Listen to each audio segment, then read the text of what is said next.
श्री गुरु गोरखनाथ जी महाराज नाथ संप्रदाय के महान आचार्य, महानतम सिद्ध, उनका भी श्री कबीरदास जी, रैदास जी आदि संतों से बहुत प्रेम था। आप लोग कहेंगे इतिहास के अनुसार गोरखनाथ जी का काल तो बहुत प्राचीन है। अरे भाई, आज भी गोरखनाथ जी विराजमान हैं, अमर विद्या वाले ये सब सिद्ध योगी हैं। आज भी उनकी अनुभूतियां लोगों को होती हैं। ऐसे अनेक सिद्ध हैं, अपने वैष्णव संप्रदायों में भी अनेक ऐसे सिद्ध हैं जो अब तक सदैव विराजमान हैं। श्री कृष्णदास पयहारी जी महाराज, गलता के स्थापक, गलता पीठ के स्थापक, आज भी सदैव विराजमान। श्री स्वामी साकेत निवासाचार्य टीला जी महाराज अभी भी सदैव विराजमान। राजस्थान में जहां प्रयागपुरा के पास वे गुफा में चले गए, एक कोठरी में चले गए महाराज, और ऊपर से एक पीलू का झाड़ है और कह दिया कि इसके द्वार को नहीं खोलना।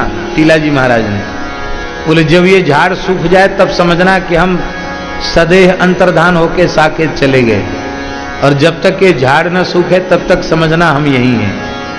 आज कम से कम 500-600 वर्ष हो चुके हैं और वो झाड़ इतना बड़ा है कि 20-25 मूर्ति तो नीचे आसन लगा लें उसके, और बैठने में तो कम से कम 50 लोग बैठ जाएं उसके नीचे, इतना बड़ा झाड़ है।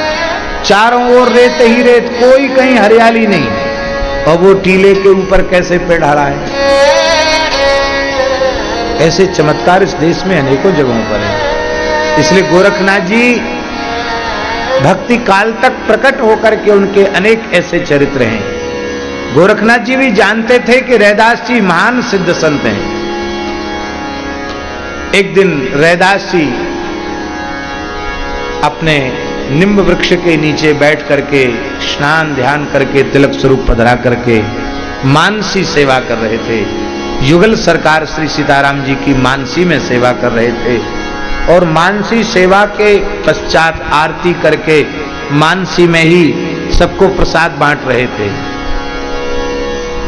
चरणामृत दे रहे थे, प्रसाद दे रहे थे। उसी बीच में गुरु गोरखनाथ जी आ गए और उन्होंने कहा रैदास जी प्यासा हूं, जल पिलाइए। आप तो भाव राज्य में थे, तो कठोता में जो जल भरा था वही भगवत चरणामृत मानकर आपने उठाकर उसका जल उनके खप्पर में भर दिया, गोरखनाथ जी के खप्पर में। गोरखनाथ जी ने पिया नहीं उसको।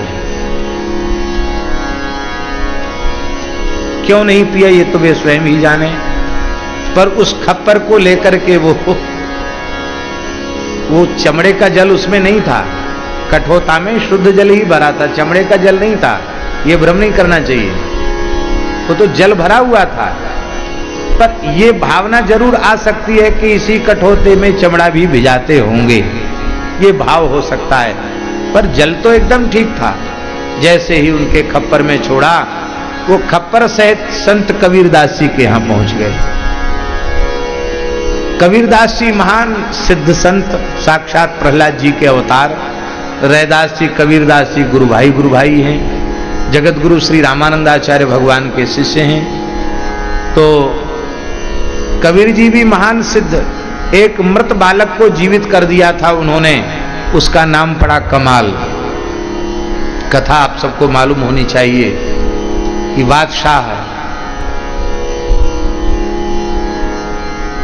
कबीर जी की परीक्षा लेने आया था। भक्तमाल में विस्तृत चरित्र है। एक मृत बालक को कबीरदास जी ने जीवन दान दिया। बोले अल्लाह ताला के हुक्म से जिंदा हो जा, खुदा के हुक्म से जिंदा हो जा। वो जिंदा नहीं हुआ। बोले भगवान के हुक्म से जिंदा हो जा, जिंदा नहीं हुआ। तो कबीर जी हंसने लगे, बोले बादशाह सलामत के हुक्म से जिंदा हो जा, नहीं हुआ जिंदा। बोले चल कबीर के हुक्म से जिंदा हो जा, जिंदा हो गया बच्चा। बादशाह के मुख से निकला कमाल कमाल कमाल कमाल, बालक का नाम पड़ गया कमाल। ऐसे ही एक मृत बालिका को जीवित किया था उसका नाम पड़ा कमाली। उनके साक्षात पुत्र नहीं थे, पर आपने प्राणदान किया तो प्राणदान करने वाला पिता ही होता है, इस भाव से वो उनके निकट थे। तो कमाली सिद्ध संतों का संग उसको मिला हुआ था।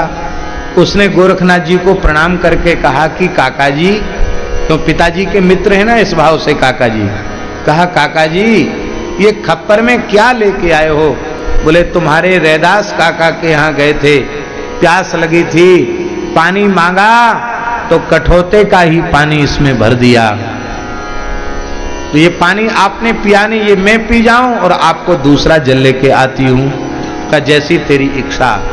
वो कमाली पूरा जल पी गई और आपको दूसरा जल, पात्र को खाली करके दूसरे पात्र में आपके लिए दूसरा जल भर दिया। आपने जल पी लिया और कमाली ने वह पानी पी लिया जो रैदास जी के यहां से गोरखनाथ जी लेके आए थे। कालांतर में कमाली सयानी हुई और उसका विवाह मुल्तान में एक व्यक्ति के साथ उसका विवाह हुआ है। अब इस समय मुल्तान पाकिस्तान में है, उस समय सब भारत ही था। 60-70 वर्ष पहले तक भारत था और फिर ठाकुर जी कोई न कोई ऐसी कृपा करेंगे जो भारत फिर से अखंड होगा।